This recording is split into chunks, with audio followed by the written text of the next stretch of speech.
Hello everybody, my name is Maya and welcome back to another video on the channel. So today I decided to actually have a bit of a talk about a person in particular that I've known for many years on the internet in general, and I feel like a lot of people that do talk about her on TikTok, I don't know if they really have the best opinion of them, or like everyone has their own opinions of course, but I wish to give a more nuanced person or nuanced personable opinion. So the person that I'm speaking about today is Elphaba Orion Doherty. Elphaba Beatbox.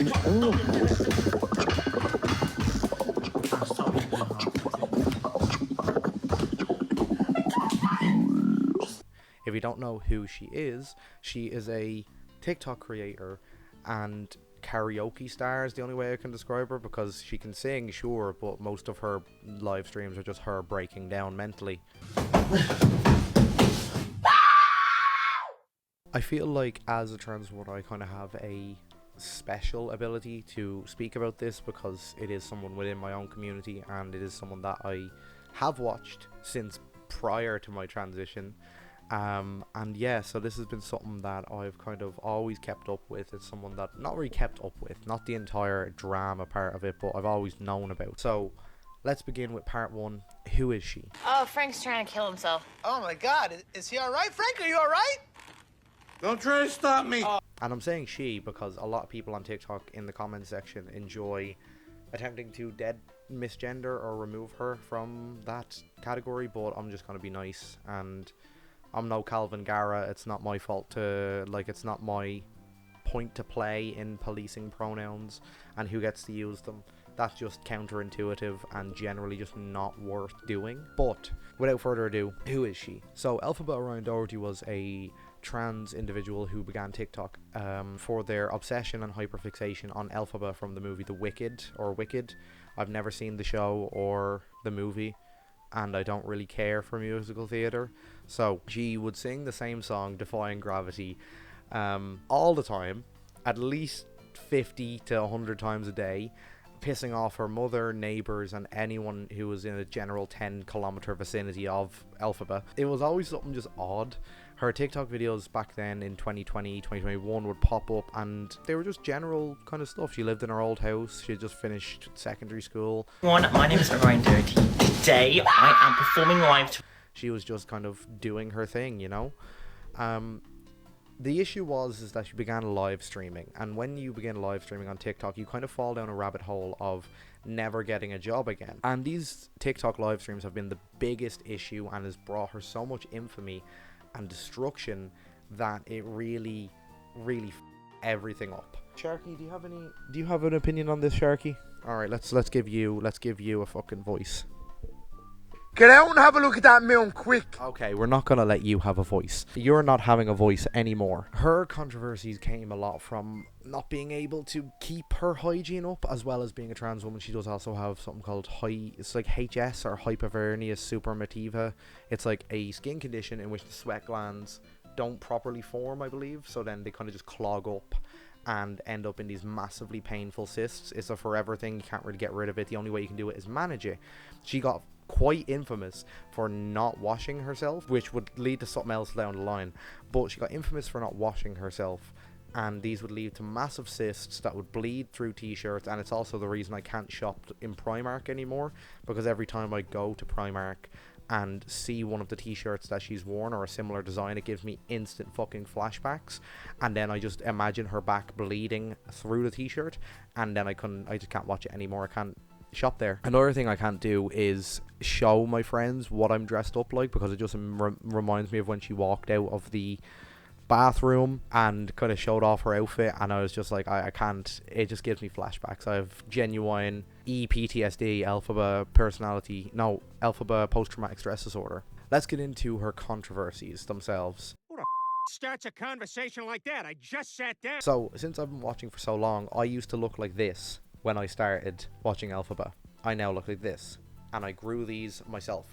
The first thing that caught her up massively was two incidents between 2020 and 2022 in which she had campaigned and done something charitable, but it didn't end up charitable. She beginning first off with gathering money to buy sensory toys and donate them to local charities surrounding individuals with autism spectrum disorder. Once she got the money, she bought like 10 sensory toys, I believe, and gave them to people, even though she had like upwards of €250 or £250 to work with. Also, the Pokemon cards, I'm going to address that as well. I've seen it. I'm so sorry for not sending out the Pokemon cards. I'm so sorry. I feel bad. I feel bad for like not sending these toys. It's just been so stressful. I really am sorry to all these people. I wish I could do something about it. If you want me to do something about it, just please message me. I will do it. I will. I don't want anyone to hate me anymore. Okay. That's not really how you should be distributing other people's money that they give to you. But okay. She also then done a toys for poor children at Christmas, kept a lot of that money and only sent... I don't even know if she sent out any of the toys, but that was one of her major controversies. These are more so controversies aside from her transition, because that is the major controversy. But I want to take a second now to speak about UK TikTok as a whole. UK TikTok is brilliant and vile at the same time, because on one side of TikTok you have no memes, you have the fucking Alan Reet, Charva, let's get it, that kind of shit. And then on the other side you have OF creators taking advantage of disabled individuals. And that's what happened with Elphaba. People began seeing her clout and stuff she was getting. She was also getting trolled a lot as a trans woman just for her transition, but she hadn't made any progress on it, didn't have the money to, and that is completely okay. Everyone takes their transition at their own pace. But she, being a public figure, would be very aggressive back to these individuals. And anyone who disagreed with her became transphobic, even on small matters, not just surrounding her transition. Which is not good to do. It really shines a bad light on our community. Christmas toys for kids. That didn't work. The next one was, she began live streaming, but she got trolled a lot by people. They would begin like lolcowing and infiltrating her Discord server where she would talk and Discord servers are never a good thing, especially as a TikTok creator, because YouTube you can handle it a bit, but TikTok, it's just filled with psychopaths who will say absolutely anything, and children who don't understand politics but try to have political discussions that normally end up in them being extremely racist. But I digress. So her mental health massively started to decline. She also moved in with people and had a boyfriend by the name of Jack at this time. Now Jack was diagnosed fully with autism spectrum disorder. Elphaba didn't have that. She also went on a show called Autism's Got Talent, which was a charity show. Okay, I'm not laughing. I'm not laughing. But she entered it as a non-autistic individual without a diagnosis. I lied about being diagnosed with autism, correct? She also then began pretending to have Tourette's and having these sort of like tic attacks. Because I started ticking in the doctor's office, which was not fun. Accidentally. Shit. Oh, sorry. Oh, bless. I can't. Sorry. How's your Tourette's? So I suffer with a jitter, which isn't Tourette's, but I said I had Tourette's very uneducatedly back in 2022.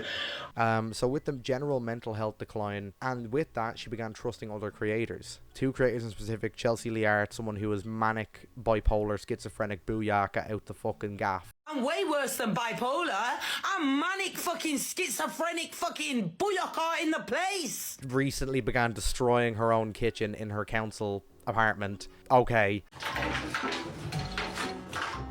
And Evil Queen. Now, Evil Queen is a TikToker that has a long history of just being an arsehole, from what I can see. So we won't really take too much on that. But the biggest thing in 2023 was her getting enough money to transition. There was a huge drive for her that she did, basically saying, oh, any donations or any money given to me will go towards my transitioning. And she gathered enough money, I believe upwards of 50,000 to transition. I transitioned out my first paycheck from a bar job, or like began my transition. She could do my transition upwards of 10 times over. By the way, at this exact same time, and I'll talk about this later in my transitioning section, at this time in 2023, I was already beginning my transition. I began my transition in 2022. I was a year on at this point. So seeing this as a trans individual, I was kind of just a bit bemused by it. But so she got all this money, began spending it on Louis Vuitton, expensive dinners, and other things that she didn't need. And so people began to easily turn on her, and then she would begin begging for money, and it would just be a self-fulfilling cycle over and over again. And this is something that really irks me about TikTok, and it's why I prefer to do YouTube over TikTok, is because TikTok lives just aren't worth it, especially even with Ireland, where Ireland just flat out doesn't have the creator fund, where we can't make money from our TikTok lives or videos. So I prefer to go with YouTube. It's something I've always known from when I was a kid, when I'd make videos and shit like that.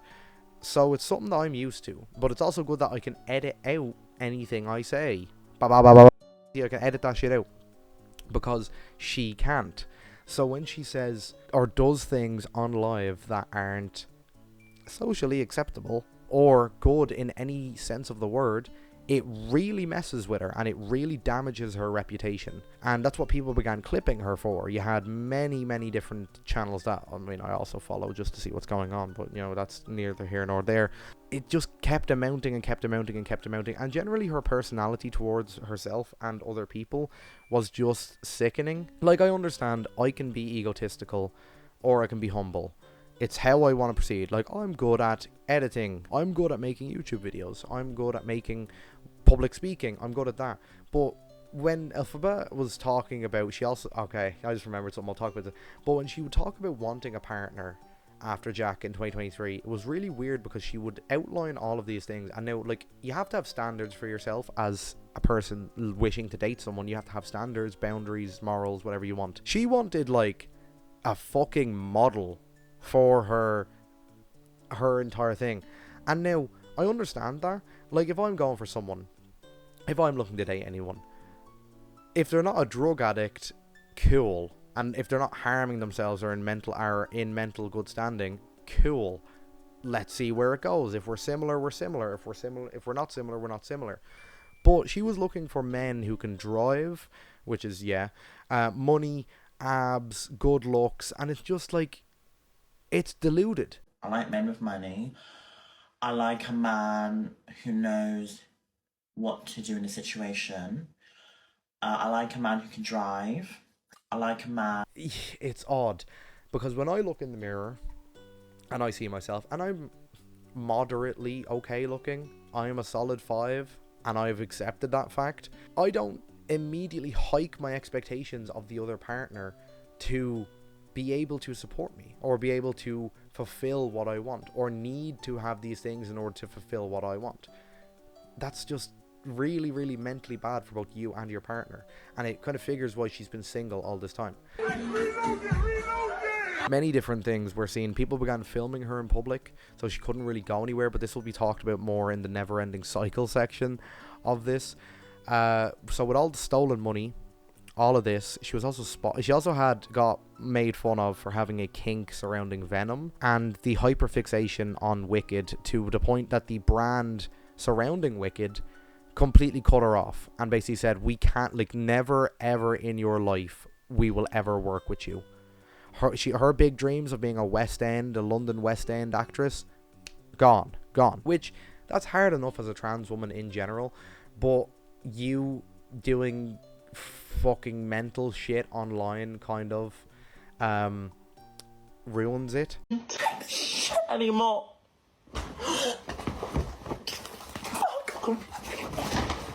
She also has rumours, and I will say these are rumours or allegations. She has rumours and allegations surrounding speaking to minors in Discord servers or online video games. The reason I'm saying allegations is because there's never been any proof of this kind of shit. There's never been any kind of hard evidence of it.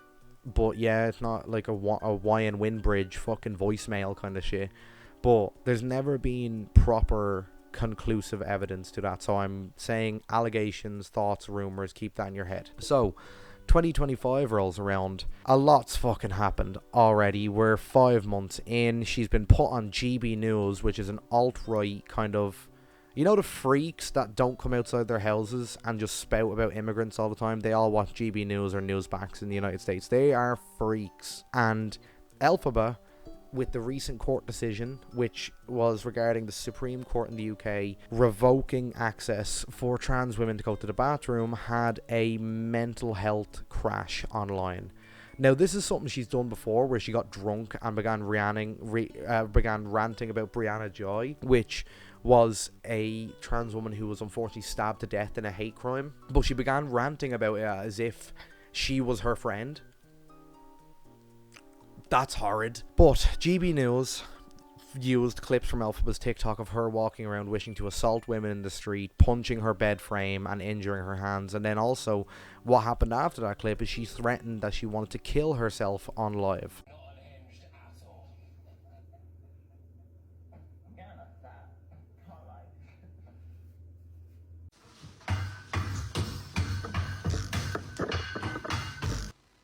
I would do this to my haters, you know what I mean? Fuck yeah. Boom! Fucking face. Ugh. Like, where I have to actually fucking fight for my life now. So I will fucking fight for my fucking right in this world. Like, if you say that to me in real life, like, tell me off myself, you said that right in my face, like that. Boom! Right in your face! We're dealing with a very stable individual here. So, this part of part 3 of this video, I want to talk about transitioning, because I, at the time of finding Elphaba, and finding, one sec, I'm going to also drink some water, because you need to, if you don't have a glass of water with your fucking, while you're watching this video, please go get one. I didn't swear by its health effects. Go get one. Yes, I understand this sounds like I am deluded, but I used to get all of my water from Coca-Cola or Monster. My kidneys did not like me. But over the last month, I've been just kind of on a health binge, and water has been my best friend. So go get yourself some. Right, let's get back into Smelfy. I began my transition in 2022.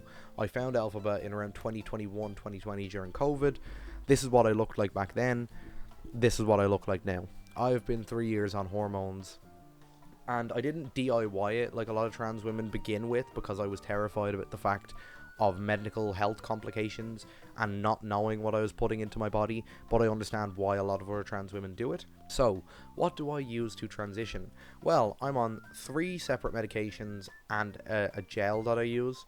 And these, what I did was I went through Gender GP out of my first paycheck as a bartender, and that within then kept on that until I got my national health service to kind of, not the NHS, we call it the HSE here in Ireland, but it's modelled a lot off the NHS. So I had to go through mental evaluations and socio-economic evaluations. What does that mean, Maya? Oh well, they basically asked me, what do I do? Am I able to financially support myself and the transition that I am going through? And I am. I have a job outside of work. Sharky, what do you think I do for work? Now get on with the flesh. I'm not a fucking prostitute, you little slag. What I use is, and a lot of these drugs, people, how they found it is that they had uses for other things. So for my anti-androgen or anti-testosterone drugs, I don't really know the classifications. I use finasteride and spironolactone, also known as aldactone, and what's this? Proscar. Proscar is the brand names. They lower my testosterone, and a lot of them also have other effects. So like, I have the spironolactone is also a blood thinner, so they have to be careful with that. The other one I use is utrogestan or progesterone, and that's frequently found in women's birth control, and they use it to help with breast growth. So that's how I grew these two. And then my biggest one is estrogel that I rub on myself 4 times daily. But this is what Elphaba would have been going through if she went to actually do it. One of the big things she uses a lot in defense of her transition and why she hasn't done it is excuses for other trans women. Well, not excuses, but actual complications. So a lot of trans women, well, not a lot of trans women, some trans women and trans men can't take these medications because they do things to your cardiac rhythm, blood, kidneys, liver, and if you already have a weak or a dysfunction within those things, you shouldn't be taking them because it can cause that damage further, you know? And that was a big issue. Now, Elphaba never got blood tests done. She never once got blood tests to find out anything surrounding transitioning. She went to get an STI check, but yeah. she also then used this justification to not transition and then continue garnering money and saying she's going to, but then dial back on that transition thing. So that was something that we frequently seen with her.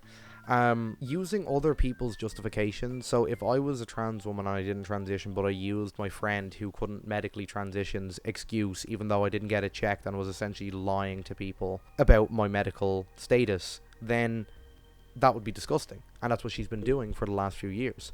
It's her choice to transition. That's why I'm using she, her. It's her choice to transition. Like, I sound like this. I look like a woman. I don't care if I walk up to the shop clerk and give my fucking can of Monster and they go, oh, what's up, man? I don't give a shit. It's just, I understand it's harder for other people because they want to be perceived more like that. I don't really care because that person will never actually know me. Now, if someone's purposely misgendering me, that's when I have a problem. She doesn't transition, wears makeup, social transitioning, has been social transitioning for the last 4 years. It took me 2 years to socially transition while also medically transitioning.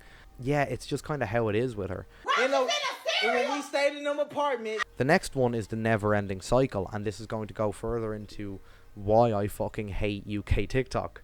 Because the live streamers on UK TikTok, you got Luke Bennett, Cal the Dragon, fucking thing, Elphaba. It's clear these individuals have mental issues. And projecting yourself constantly on live with these mental issues is never a good thing. Because with videos, I can cut out whatever the fuck I want. You can cut out whatever you want. But with live, people will clip that. People will watch that, like Jarvis clipped that. And it will ruin your life. Because those clips, once they're on the internet, they will be kept forever. And because she kept continuing down this road of acting out and acting out and acting out, sometimes in oftenly humorous ways. Take that shit away from me.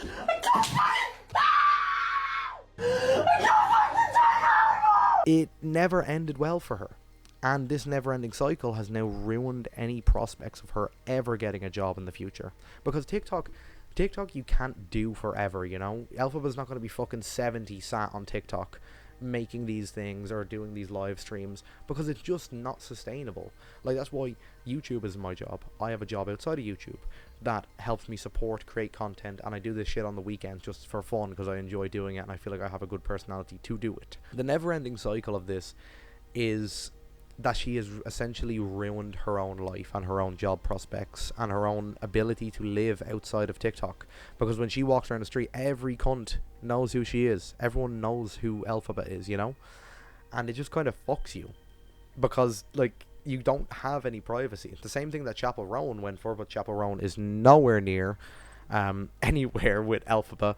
But when she got big, people started coming to her house, her family's house, which she didn't live at, in order to get photos. Now, that's a clear breach of privacy. But you can see what I mean by how once you get this massive amount of fame and massive amount of infamy, in Elphaba's case, people will come looking. And when they see you in public, they will take photos. Same thing with Paul Breach. Same thing with other TikTok creators. Now, what's her general worst effect, in my opinion? And that is destroying the name of the trans community in the UK, Ireland, and most of Europe, because of the fact of how she acts, what she's done, and all of these clips. She has essentially eviscerated the trans community's name in the UK, because anytime anyone thinks of anybody trans, the first thing is Elphaba. And that's not her fault, but in tandem it is, because you do realise that she needs to realize she has a platform. And having a platform is a blessing and a curse, because you can say whatever you want. But then on the flip side of it, double-edged sword, you say whatever you want. And when you say whatever you want, the things you say may not be correct. And they'll be bounced right back at you. So it's frequently used against the trans community in the UK. And I've had even parts in clubs of where I've said I'm a trans woman. And they go, oh, like Elphaba. And I've never wanted to jump in front of a train faster. She has ruined the outlook of the trans community. Even when there was protests last year about the trans community in the UK regarding some of the news coming up, and there was the puberty blocker ban, like what was going on in America. It's now banned in Northern Ireland, which is disgusting. They wanted to dress up like Elphaba the witch and go in order to get camera attention on them. How would that help the trans community? Be fucking for real. Like, think. Genuinely just think. And she always uses the justification of, oh, well, I'm young. Oh, well, I'm young. That kind of thing. She's 21, 22. I'm 23. And you can see the maturity level difference. She has ruined the trans community and the outlook of the general populace on the trans community. And people within the trans community will say, well, why would we care about the general populace and what people see? Because they're the ones who make the laws, and we can't really deal with that shit. They're the ones who make the laws. So, and we want our community to be seen favourably, and when we have someone threatening to attack women because of a bathroom ban and jumping on her bed every time she gets called a name, it's kind of fucked. That's the end of it. My name is Maya. Thank you very much for watching, and yeah, don't go and harass these people, please. Just, I wanted to bring a nuanced conversation to it and explain my thoughts as a trans woman about Elphaba Orion Doherty. Finally, one sec. Sharky, do you have any opinions for the group? Yup, Albert. Okay, yeah, we're not putting that up.